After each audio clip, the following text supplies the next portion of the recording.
আগুন ভাবলেই মনে হয় ধ্বংস, কিন্তু যদি আমি বলি আগুন মানে সৃষ্টি, তাহলে কি বলবেন? হাজার হাজার বিঘা আখের ক্ষেতে আগুন দেওয়ার কারণেই আপনার সকালের চায়ের কাপের চিনি প্রস্তুত হয়। আর এটা কি আপনি জানতেন? না, এটা কোনো পাগলামি নয়, এটা হলো মডার্ন টেকনোলজি। আর আজকে আপনাদেরকে দেখাবো কিভাবে কিছু অদ্ভুত উপায়ে আমাদের নিত্যদিনের কিছু পণ্য তৈরি করা হয়।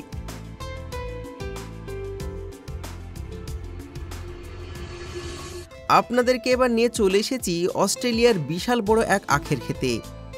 যতদূর চোখ যায় উঁচু উঁচু সবুজ ডাটা, পুরো মাঠ যেন সবুজে সাগর। এই আখ কিন্তু শুধুমাত্র গাছ না, এই গাছই পরে রূপ নেয় আমাদের চিনিতে। মার্চ মাস আসলে শুরু হয় এই আখ রোপণের উৎসব। তখন বেছে নেওয়া হয় সবচেয়ে স্বাস্থ্যবান শক্ত আখের ডাল।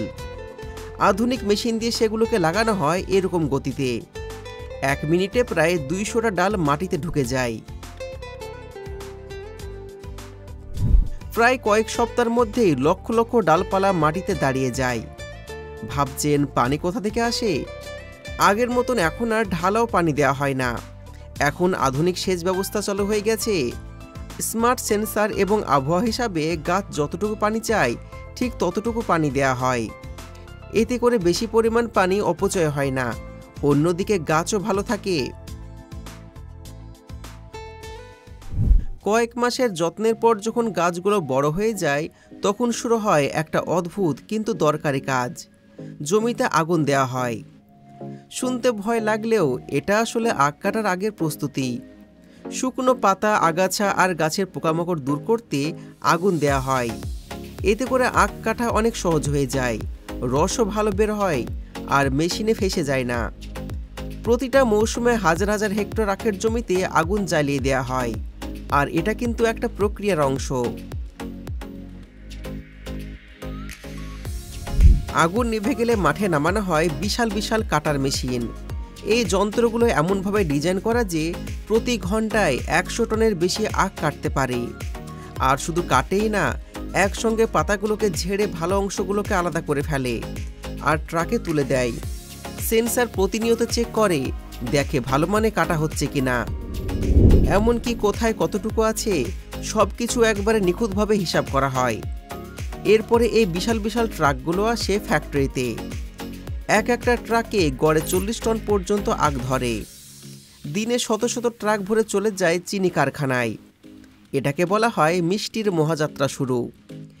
কারখানায় সব প্রথমে আখগুলোকে ধুয়ে কেটে পিস করা হয়, আর তারপর রস বের করা হয়। ঘন্টায় 1.5 লাখ লিটার পর্যন্ত রস বের করতে পারে এই মেশিন। তারপরে রসগুলোকে ফিল্টার করা হয়, যাতে সব ময়লা ছেঁকে ফেলে শুধুমাত্র খাঁটি রসটাই থাকে। এরপরে এই রস গরম করে ঘন করা হয়। পানি শুকিয়ে গেলে ধীরে ধীরে চিনির দানাগুলো জমে উঠতে শুরু করে। কয়েক ঘন্টার মধ্যে তৈরি হয়ে যায় ঝলমলে সাদা চিনি। এরপর সেগুলোকে শুকানো হয় এবং বাছাই করা হয়, আর সব শেষে প্যাকেটে প্যাকিং করে পাঠিয়ে দেওয়া হয় বাজারে। চিনির প্রতিটা দানা কিন্তু এইরকম অনেক ধাপ পেরিয়ে আসে। গাছ, আগুন, কাটা, পিষে রস বের করা, গরম করে তৈরি হওয়া, সব মিলিয়ে একদম অলৌকিক। আর এত কিছুর পরে সেটা শোভা পায় আপনার আমার রান্নাঘরে।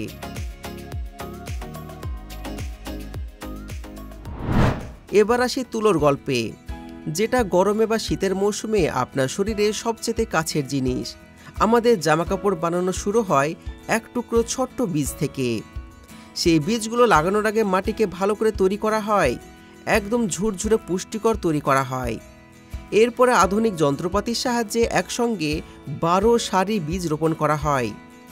একদিনই 50 একর মতন জমি ঢেকে ফেলার মেশিন চলে এসেছে এখন।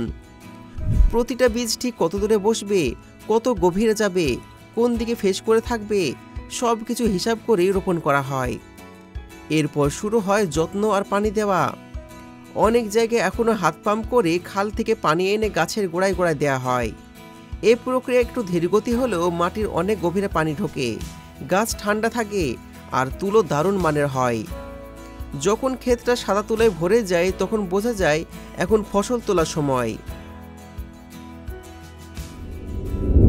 আধুনিক তুলো কাটার মেশিন মাঠে নামে। ঘন্টায় 10 বিঘা জমি তুলো তুলতে পারে এই মেশিন। সঙ্গে সঙ্গে সেগুলোকে বিশাল বিশাল গোল বল বানিয়ে ফেলে, যার এক একটার ওজন 2000 কেজির বেশি। এই বিশাল তোলার বলগুলো পরে পাঠানো হয় কারখানাতে। সেখানে সব প্রথমে এগুলোকে পরিষ্কার করা হয়, ধুলো ডালপাতা সব কিছু বাদ দেওয়া হয়। আর প্রতিটি টন কাঁচা তুলো থেকে বের হয় 350 কেজির মতন পরিষ্কার তুলো। এরপর পরিষ্কার তুলো চলে যায় স্পিনিং মেশিনে। এখানে তুলোগুলোর আঁশ টেনে বাইরে বের করা হয়। তারপর তৈরি করা হয় চিকন আর মসৃণ সুতো। এই এক একটা মেশিন দিনে হাজার হাজার মিটার সুতো তৈরি করতে পারে। এরপর এই সুতোগুলো পাকানো হয়, একদম শক্ত আর টেকসই সুতো তৈরি করা হয়, যা পরে কাপড় বোনা হয়। জামার রং যাই হোক না কেন, এই সাদা তুলো থেকেই শুরু হয় সব কিছু। আর অবশেষে এই তুলোর যাত্রা শেষ, তৈরি হয়ে যায় কোমল নরম জামা, যেগুলো পরে আমাদের শরীরে ওঠার জন্য একদম প্রস্তুত। বন্ধুরা, আজ যেটা শুনলেন সেটা শুধুমাত্র তথ্যই নয়, এটা আমাদের প্রতিদিনের ব্যবহার করা দুটো সাধারণ জিনিসের অসাধারণ যাত্রার গল্প। মাটির নিচ থেকে কারখানার ভেতর, সেখান থেকে আমাদের হাত পর্যন্ত চিনি আর কাপড় কিন্তু শুধু প্রোডাক্টই নয়, এগুলোর পেছনে লুকিয়ে আছে মানুষের ঘাম, সময় আর প্রযুক্তির দারুণ মিল। তাই পরের বার যখন চাই 1 চামচ চিনি মেশাবেন বা প্রিয় জামাটা পরবেন, একবার হলে মনে করবেন এই জিনিসটা এসেছে অনেক দূর থেকে, অনেক যত্নে। ভিডিওটা ভালো লাগলে লাইক করে দিন, বন্ধুদের সঙ্গে শেয়ার করুন, আর এরকমই সব চমৎকার ভিডিও পেতে আমাদের চ্যানেলকে সাবস্ক্রাইব করুন। ধন্যবাদ।